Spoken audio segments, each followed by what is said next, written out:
Youth Adventure Camp tá idade de 3 para 17 anos. Essa aqui também toma lugar em vacância de outubro, qual é de 3 para 17 de outubro. Uma de full semana largo, também tem de aventura, educação, também deportivo, para assim muito por passar semana agradável e educar também riba é parte mas sempre e bisa tem. Pois essa é parte de que tá nos Youth Adventure Camp, mas eu mencionar essa aqui de 5 anos que nós também organizar isso aqui.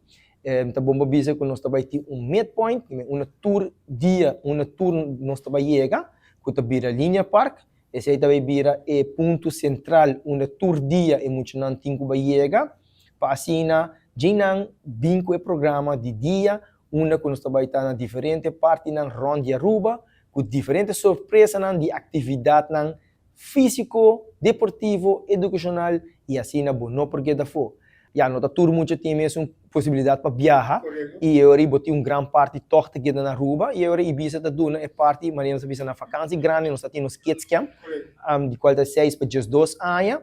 E agora, de nos vacância de outubro, nós temos youth, que também nós muito de 13 para 17 anos, também por aí a oportunidade, e aqui nós que a chama adventure, para ter tique mais aventura, tique mais challenge, tique mais rough, para assim, e acaba muito com den parte de prevenção, já não está desenvolver, e para assim também, mas nós explica, é parte educativa, tá, que, exemplo, não por aí também, ideia de que não que logra ora não vira grande. Então, especialmente essa aqui está em parte de vacância.